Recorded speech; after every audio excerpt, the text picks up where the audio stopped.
You ask Tiger to solve. This deals with linear equations with one unknown. The final result is x equals -4. Let's solve it step by step. Group all x terms on the left side of the equation. Subtract 8x from both sides.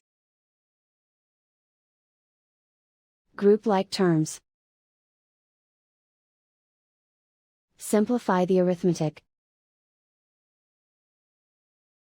Group like terms. Simplify the arithmetic.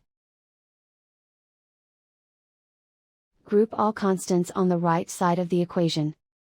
Add 10 to both sides. Simplify the arithmetic.